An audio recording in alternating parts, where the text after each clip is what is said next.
আজকে সর্বশেষ বাংলা সংবাদে আপনাকে স্বাগত। শুরুতেই সংবাদ শিরোনাম।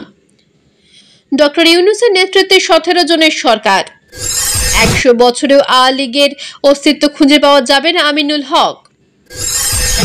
বাংলাদেশের ইতিহাসে প্রথম আলিম উপদেষ্টা খালিদ হোসেনের পরিচয়। নেতা কর্মীদের কঠোর নির্দেশনা বিএনপির। পিলখানা হত্যাকাণ্ডের পুনঃতদন্ত চেয়ে শেখ হাসিনার বিচার দাবি। শপথ নিতে যেতে পারেনি ডক্টর বিধান রঞ্জন। শেখ হাসিনার ভবিষ্যৎ পরিকল্পনা কি, যা বলল ভারত। বিস্তারিত প্রতিবেদনে যাওয়ার আগে অনুরোধ করব চ্যানেলটি সাবস্ক্রাইব করুন এবং আপনি কোন জেলা থেকে আমাদের এই ভিডিওটি দেখছেন তা কমেন্ট করে জানিয়ে দিতে ভুলবেন না। ডক্টর ইউনূসের নেতৃত্বে 17 জনের সরকার। নোবেলজয়ী অর্থনীতিবিদ অধ্যাপক ডক্টর মোহাম্মদ ইউনূসের নেতৃত্বে অন্তর্বর্তীকালীন সরকারের সদস্য সংখ্যা হয়েছে 17 জন। বৃহস্পতিবার এই সরকারের 17 সদস্যের নাম প্রকাশ্যে এসেছে, তবে এ ব্যাপারে আনুষ্ঠানিকভাবে নিশ্চিত হওয়া যায়নি। প্রধান উপদেষ্টা ডক্টর মোহাম্মদ ইউনূস, উপদেষ্টা Sahel Uddin Ahmed, doctor Asif Nazrul, Adilur Rahman Khan, Hasan Arif, Touhid Hossain, Syeda Rizwana Hasan, Mohammad Nahid Islam, Asif Mahmud Sajib Bhuiyan, brigadier general M Sakhawat Hossain, Supradip Chakma, Farida Akhter, Bidhan Ranjan রায়, আফম খালিদ হাসান, নূরজাহান বেগম, শারমিন মুর্জিদ এবং ফারুকি আজম।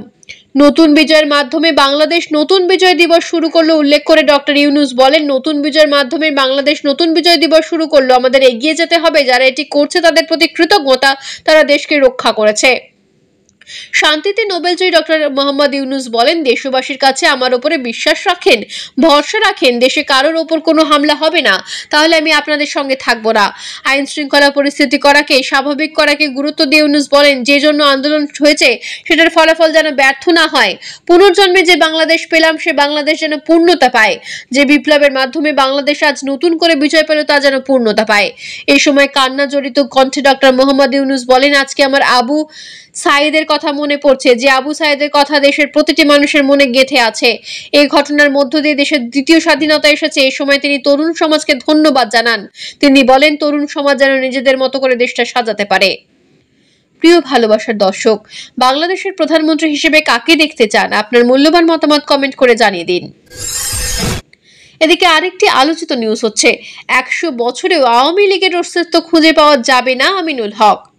আওয়ামী লীগের যেভাবে পতন হয়েছে তাতে আগামী 100 বছরেও তাদের অস্তিত্ব থাকবে না বলে মন্তব্য করেছেন বিএনপির কেন্দ্রীয় ক্রীড়া বিষয়ক সম্পাদক ও ঢাকা মহানগর উত্তরের সদস্য সচিব আমিনুল হক। তিনি বলেন, বাংলাদেশের জনগণের প্রত্যাশা ছিল অবাধ, সুষ্ঠু ও নিরপেক্ষ নির্বাচনের ব্যবস্থা করা, কিন্তু হাসিনা সরকার তা কানে নেননি। এর কারণেই বাংলাদেশের জনগণ ঘৃণা ভরে শেখ হাসিনা সরকারকে প্রত্যাখ্যান করেছে। হাসিনাকে বিদায় করে স্বৈরাচার মুক্ত বাংলাদেশ হয়েছে। আওয়ামী সরকারের পতনের পর দেশে লুটপাট, দখল ও চাঁদাবাজির অপকর্মের প্রসঙ্গ উল্লেখ করে দলীয় নেতাকর্মীদের উদ্দেশ্য করে আমিনুল হক বলেন, কোনো প্রকার দখল বাণিজ্য, লুটপাট ও চাঁদাবাজিতে নেতাকর্মীদের ন্যূনতম অভিযোগ প্রমাণিত হলে তাদের দল করার কোনো যোগ্যতা থাকবে না, দল থেকে তাদের বহিষ্কার করা হবে। বিএনপির এই নেতা বলেন, যারা দখলদারি, চাঁদাবাজ ও লুটপাট করার অপচেষ্টা করছে তারা কিন্তু দুষ্কৃতিকারী, তারা বিএনপির লোক নয়, হয়তোবা তারা নব্য বিএনপি হয়েছে। তিনি বলেন, যারা লোকাল প্যানেল থেকে আওয়ামী লীগ করছে আপনাদের মতো হয়তো বা কোনো ভাইদের সহযোগে তারা এখন নব্য বিএনপি হয়েছে। তিনি দখল বাণিজ্য, লুটপাট, চাঁদাবাজির মতো অপকর্মে জড়িত থাকা ব্যক্তিদের আইন শৃঙ্খলা বাহিনীকে অব্যাহত করে সহযোগিতা করার আহ্বান জানান।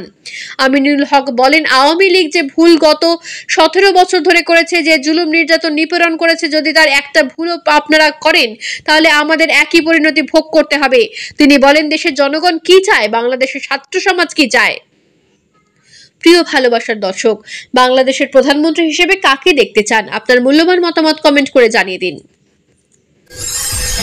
অন্যদিকে আরেকটি গুরুত্বপূর্ণ নিউজ হচ্ছে, বাংলাদেশের ইতিহাসে প্রথম আলিম উপদেষ্টা খালিদ হোসেনের পরিচয়। নোবেলজয়ী অর্থনীতিবিদ অধ্যাপক ডক্টর মোহাম্মদ ইউনূসের নেতৃত্বে গঠিত হতে যাচ্ছে অন্তর্বর্তীকালীন সরকার। এই সরকারের উপদেষ্টা হিসেবে স্থান পেয়েছেন প্রখ্যাত আলেম আফম খালিদ হোসেন। বাংলাদেশের ইতিহাসে প্রথম আলিম উপদেষ্টা হতে যাচ্ছেন তিনি।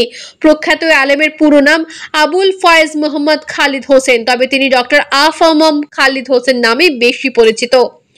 তিনি 1959 সালের 2 ফেব্রুয়ারি চট্টগ্রাম জেলার অন্তর্গত সাতকানিয়া উপজেলার মারদাসা ইউনিয়নের মক্কাবাড়ির এক সম্ভ্রাম্য মুসলিম পরিবারে জন্মগ্রহণ করেন। তার বাবা মোহাম্মদ হাবিবুল্লাহ একজন ইসলামী পণ্ডিত ছিলেন। সুন্নি দেওবন্দি ইসলামী পণ্ডিত খালিদ হোসেন হেফাজতে ইসলাম বাংলাদেশের নায়েবে আমির ছিলেন। বর্তমানে তিনি ইসলামী আন্দোলন বাংলাদেশের শিক্ষা উপদেষ্টা, মাসিক আত-তাওহীদের সম্পাদক, বালাগুজ সড়কের সহকারী সম্পাদক এবং আন্তর্জাতিক ইসলামী বিশ্ববিদ্যালয় চট্টগ্রামের Quranic science and Islamic studies বিভাগের অতিথি শিক্ষক হিসেবে দায়িত্বরত রয়েছেন। এছাড়া তিনি ওমর গনি এমএস কলেজের ইসলামের ইতিহাস বিভাগের অধ্যাপক ও বিভাগীয় প্রধান, এশিয়ান ইউনিভার্সিটি অফ বাংলাদেশের খণ্ডকালীন অধ্যাপক এবং নেজামে ইসলাম পার্টির ছাত্র সংগঠন ইসলামী ছাত্র সমাজের কেন্দ্রীয় সভাপতি ছিলেন। বিশ্ব মুসলিম লীগের মুখপাত্র, the world Muslim League journal সহ বিভিন্ন সাময়িকীতে তার 2 শতাধিক গবেষণাধর্মী প্রবন্ধ প্রকাশিত হয়েছে। প্রিয় ভালোবাসার দর্শক, শেখ হাসিনা কি বাংলাদেশের উন্নয়নের রূপকার নাকি স্বৈরাচার শাসক ছিলেন? আপনার মূল্যবান মতামত কমেন্ট করে জানিয়ে দিন। এদিকে আরেকটি আলোচিত খবর হচ্ছে, নেতা কর্মীদের কঠোর নির্দেশনা বিএনপির। অন্য কোনো রাজনৈতিক দলের নেতাকর্মী বা অরাজনৈতিক ব্যক্তিকে যোগদান করানো যাবে না বলে জানিয়েছেন বিএনপির সিনিয়র যুগ্ম মহাসচিব রুহুল কবির রিজভী। বৃহস্পতিবার এক বিবৃতিতে এই মাধ্যমে তিনি নির্দেশনা জানান। রিজভী বলেন, বিএনপি এবং এর অঙ্গ ও সহযোগী সংগঠনের সর্বস্তরের নেতাকর্মীর অবগতির জন্য জানানো হচ্ছে, পরবর্তী নির্দেশ না দেওয়া পর্যন্ত বিএনপির ওয়ার্ড থেকে জাতীয় পর্যায়ে এবং বিএনপির অঙ্গ ও সহযোগী সংগঠনের ওয়ার্ড থেকে কেন্দ্রীয় কমিটি পর্যন্ত কোন স্তরেরই কমিটিতে অন্য কোনো রাজনৈতিক দলের নেতাকর্মী বা অরাজনৈতিক ব্যক্তিকে যোগদান করানো যাবে না। বিএনপি এবং এর অঙ্গ ও সহযোগী সংগঠনের সর্বস্তরের নেতাকর্মীদের প্রতি দলের এই সিদ্ধান্ত যথাযথভাবে অনুসরণ করার নির্দেশ প্রদান করা হয়েছে। অপর এক বিজ্ঞপ্তিতে জানানো হয়, বৈষম্য বিরোধী যৌতিক ছাত্র আন্দোলনে যেসব মহান ছাত্র জনতা শহীদ হয়েছেন তাদের রুহের মাগরিফাত এবং যারা আহত হয়েছেন তাদের আশু সুস্থতা কামনায় আগামীকাল শুক্রবার জুম্মার নামাজ শেষে সারা দেশের মসজিদে মসজিদে দোয়া ও মোনাজাত অনুষ্ঠান হবে। দেশ জুড়ে সব মুসলিমকে নিয়ে বিএনপি এবং এর অঙ্গ সহযোগী সংগঠনের সর্বস্তরের নেতাকর্মীদের জুমার নামাজ শেষে দোয়া মোনাজাতে শরীক হওয়ার জন্য অনুরোধ করা হয়েছে। এদিকে আরেকটি নিউজ হচ্ছে, পিলখানা হত্যাকাণ্ডের পুনঃতদন্ত চেয়ে শেখ হাসিনার বিচার দাবি। 2009 সালে সংঘটিত পিলখানা হত্যাকাণ্ডের নিরপেক্ষ পূর্ণ তদন্ত দাবি করেছে সীমান্তের অতন্ত্র প্রহরী সরকারি চাকরিজীবী পরিবার সমবায় সমিতি লিমিটেড। ওই হত্যাকাণ্ডের ঘটনায় শেখ হাসিনার বিচার দাবি করেছেন তারা। বৃহস্পতিবার জাতীয় প্রেস ক্লাবের সামনে আয়োজিত মানববন্ধনে সমিতির বক্তারা এই দাবি জানান। মানববন্ধনে সমিতির সভাপতি সাফিকুর রহমান জামাল বলেন, সরকার এই হত্যাকাণ্ডকে বিডিআর বিদ্রোহ হিসেবে বললেও মূলত এটা ছিল সেনা অফিসারদের হত্যার ছক। 57 জন সেনা কর্মকর্তা সহ 74 জনকে হত্যার নিরপেক্ষ পূর্ণ তদন্তের দাবি জানাচ্ছি। তিনি বলেন, দেশ শাসনের শেখ হাসিনা ভারতের আস্থা, বিশ্বাস অর্জন ও সহযোগিতার জন্য পরিকল্পিতভাবেই দরবার হলের অনুষ্ঠানে সেনা অফিসারদের একত্রিত হয়ে হত্যার মহোৎসব চালিয়েছিলেন বলে আমরা বিশ্বাস করি। সাফিকুল রহমান বলেন, সেদিনের মর্মান্তিক হত্যাকাণ্ডের নাটের গুরু ছিলেন শেখ হাসিনা সহ তার প্রতিরক্ষা উপদেষ্টা তারেক সিদ্দিকী।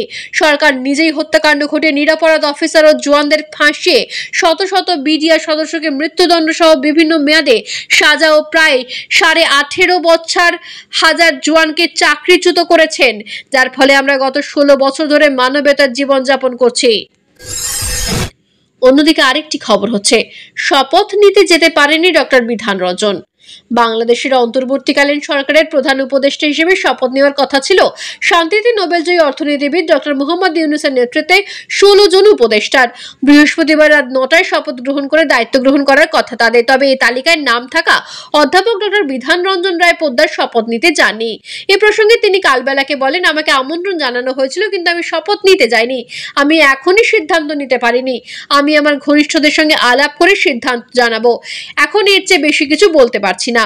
প্রসঙ্গত, অধ্যাপক ডক্টর বিধান রঞ্জন রায় পোদ্দার সুনামগঞ্জ সরকারি জুবিলি হাই স্কুল থেকে 1979 সালে এসএসসি ও 1981 সালে ঢাকা কলেজ থেকে এইচএসসি পাশ করেন। পরে স্যার সাহিমুল্লাহ মেডিকেল কলেজ থেকে 1978 সালে এমবিবিএস সম্পন্ন করেন। পেশাগত জীবনে অধ্যাপক বিধান বর্তমানে তিনি জাতীয় মানসিক স্বাস্থ্য ইনস্টিটিউটের পরিচালক হিসেবে কাজ করছেন। এর আগে ময়মনসিংহ মেডিকেল কলেজ হাসপাতালের মনোরোগ বিভাগের বিভাগীয় প্রধান হিসেবে কর্মরত ছিলেন। এদিকে আরেকটি নিউজ হচ্ছে, শেখ হাসিনার ভবিষ্যৎ পরিকল্পনা কি যা বলল ভারত।